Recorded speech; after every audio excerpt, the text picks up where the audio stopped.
আপনি আওয়ামী লীগ সরকারের মন্ত্রী ছিলেন, সে সময় আওয়ামী লীগ সরকারের থেকে আপনার শেখ হাসিনা, আমরা যদি এইভাবে বলি যে আপনার মন্ত্রিত্ব কেড়ে নেন, দল থেকে বাদ দেন এবং আপনাকে আসলে কারাগারেও যেতে হয়।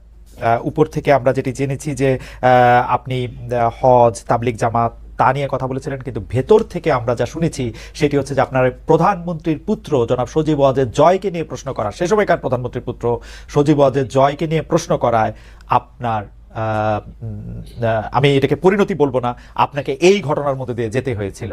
আপনি কি এই বিষয়ে কিছু বলবেন? প্রশ্ন করা এবং না করা হলো আমার চরিত্র বৈশিষ্ট্য। আমি যে কোনো বিষয়ে যে কাউকে আমি প্রশ্ন করেছি। আমি 1964 সালে কপের নির্বাচনে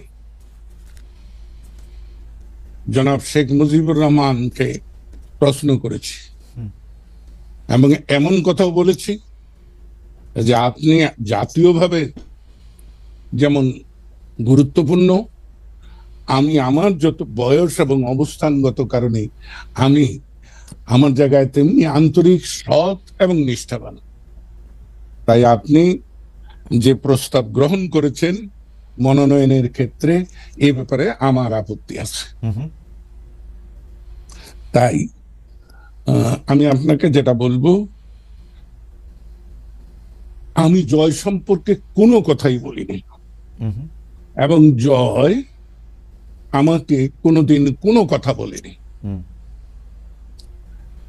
জয় তথ্য প্রযুক্তি মন্ত্রণালয়ের উপদেষ্টা ছিলেন, প্রধানমন্ত্রী, তথ্য মন্ত্রণালয়ের না, তথ্য যোগাযোগ মন্ত্রণালয়ের প্রধানমন্ত্রীর উপদেষ্টা ছিলেন। তিনি তাকে কি উপদেশ দিয়েছেন তা জানি না, আমাকে কোনো উপদেশ দেননি। বরঞ্চ আমি একদিন জয়কে বলেছিলাম বঙ্গবন্ধু স্যাটেলাইটের ব্যাপারে যে বাবারে এইটার কি করব। সে আমাকে স্পষ্ট করে বলেছিল যে বড় মামা, আপনি চায়না আর আমেরিকা সম্পর্কে সতর্ক হবেন।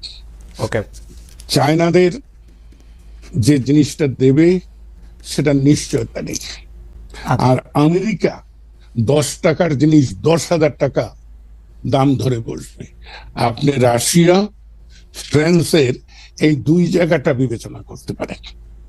এই আমার 6 মাসের তথ্য প্রযুক্তি মন্ত্রণালয়ের একমাত্র জয়ের সঙ্গে কথা। তবে যে কথাটি বলা হয় বাংলা ভাষায় কিন্তু অনেক রকম ব্যাপার আছে, সেটা বাক্য গঠনে। আমি বলেছি জয়কে, এ কথা আমি বলেছি, সেটা জয়কে প্রশ্নবোধক না। আমি বলেছি জয় হলো প্রধানমন্ত্রী শেখ হাসিনার পুত্র, জয় হলো বঙ্গবন্ধু শেখ মুজিবের দৌহিত্র, এই হিসাবে। কিন্তু চাটুকার খোসামতকারীরা শেখ হাসিনাকে কি বুঝাইছে আমি জানি না, এবং বিষয়টা কিন্তু এখানে না। ওকে, আমি একটু মাঝখানে একটু বলি। তার মানে আছে আপনি এটুকু প্রশ্ন করার জন্য আপনার মন্ত্রিত্ব চলে গেল আওয়ামী লীগে? না না না না না না, আমার মন্ত্রিত্ব ওখানে যায়নি। আমার আওয়ামী লীগ থেকে বহিষ্কার ওখানে হয়নি, হয়েছে কায়েমি স্বার্থবাদ। আমি শাসন ব্যবস্থায় আওয়ামী লীগের অভ্যন্তরে যে লুটেরা শ্রেণী, আমি নাম ধরে বলি, শেখ সেলিম, হাসনাত আব্দুল্লাহ, লিটন থেকে শুরু করে প্রত্যেকের সম্পর্কে আমি প্রশ্ন তুলেছি। শেখ হাসিনা সম্পর্কে আপনি কোনো প্রশ্ন তুলছিলেন? কার সঙ্গে? শেখ হাসিনা সম্পর্কে না, আমি শেখ হাসিনাকে সবসময় হাসতে হাসতে বলতাম, কারণ এক সময় তো তুই তুকারি করেছি। 50-এর দশকের শেষ 58 সালে আমার সঙ্গে পরিচয়, তারপরে থেকে আমরা আমার অভ্যাস অনুযায়ী তুই তুকারি করেছি। কিন্তু আমি যখন 2001-এর জাতীয় সংসদ নির্বাচনে ভোট ডাকাতির কারণে পরাজিত হই, তারপরে আমি সিদ্ধান্ত নেই যে আমি রাজনৈতিক অঙ্গনে থাকবো কি থাকবো না, নির্বাচনী ব্যবস্থার মধ্যে থাকবো কি থাকবো না। তখন আমি নিজে নিজেই ভেবে নেই যে শেখ হাসিনাকে যদি আমি তুই তোকারি করি, তাহলে শেখ হাসিনা আমাকে কেন সম্মান করবে।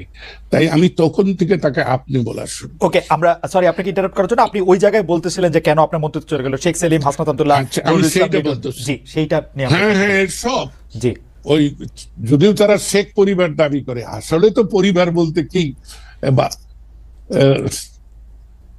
নরনারী, তার সন্তান, বৃদ্ধ পিতামাতা থাকলে তারা, কিন্তু এরা তো শেখ পরিবারের আত্মীয় স্বজন। এদের লুণ্ঠনের বিরুদ্ধে, অর্থ পাচারের বিরুদ্ধে আমার বক্তব্য ছিল যে আমরা যে শতফা আন্দোলন স্বায়ত্তশাসনের দাবি করেছি, সেটা হলো এইরকম যে পূর্ব পাকিস্তানের অর্থ পশ্চিম পাকিস্তানে চলে যাচ্ছে, সেটা আর ফেরত আসছে না। আমরা তো একই কাজ করছি আওয়ামী লীগ রাষ্ট্র ক্ষমতায় এসে। সেটা কি, যে আমরা দেশের সম্পদ, দেশের অর্থ বিদেশে পাচার করছি। আমার এখানে একটা ছোট্ট প্রশ্ন আছে। আপনি যাদের কথা বলছেন যে শেখ সেলিম, হাসনাত আব্দুল্লাহ, জনাব লিটন, তারা আসলে রাইটলি আপনি পয়েন্ট আউট করছেন যে তারা বিভিন্ন ধরনের লুটপাটে অংশ নিচ্ছে এবং আপনি সেটা নিয়ে প্রশ্ন তুলেছেন, কিন্তু আপনার কাছে কখনো মনে হয় নাই শেখ হাসিনার ডাইরেক্ট ব্লেসিং না থাকলে, ডাইরেক্ট অংশগ্রহণ না থাকলে তাদের পক্ষে কোনোদিন এই লুটপাট করা সম্ভব না? এটা কি বললেন, এটা কি বললেন খালেদ?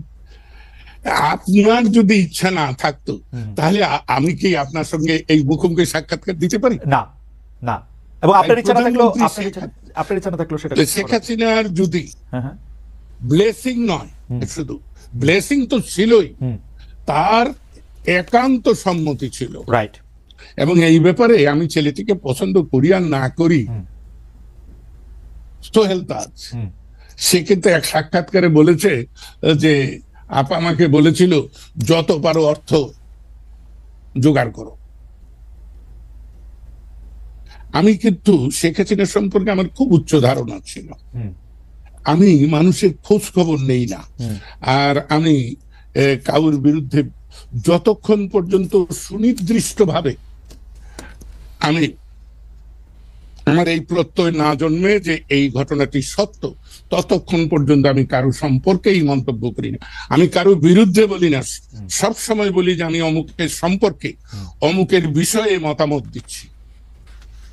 তো আপনাকে বলি যে আমরা যখন আমেরিকায় যাই তার দুদিন আগে বাংলাদেশ আওয়ামী লীগের কার্যকরী কমিটি এবং উপদেষ্টা কমিটির যৌথ সভায় আমি প্রকাশ্যে এদের বিরুদ্ধে অভিযোগ উত্থাপন করেছিলাম। আমার এখানে আমি একটু ছোট করে দুইটা বিষয়ে জানতে চাই যে আপনি তো জানেন যে 2013 সালে যে নির্বাচন ব্যবস্থা, 2014 সালে যে নির্বাচনের মধ্যে দিয়ে আওয়ামী লীগ সরকার আবার ক্ষমতায় আসলো, সেইটাতে আসলে কোনো নির্বাচন হয় নাই। 154টা সিটে আসলে বিনা প্রতিদ্বন্দ্বিতা নির্বাচিত হওয়ার পর আসলে কারো কোনো ভোটের দরকার হয় না, আবার সরকার গঠন হয়ে গেছে। আপনি ওইটার কোনো প্রতিবাদ করেছিলেন কিনা? এক। দুই হচ্ছে আপনি দল থেকে বহিষ্কার হলেন, মন্ত্রিত্ব থেকে বাদ পড়লেন, ফিরে এসে গত 10 বছরে আপনি এই কথাগুলি প্রকাশ্যে এরকম করে বলছেন কিনা বা বলতে চেয়েছেন কিনা, বলতে কোনো বাধা পেয়েছেন কিনা? জনাব খালেদ মহিউদ্দিন, আমি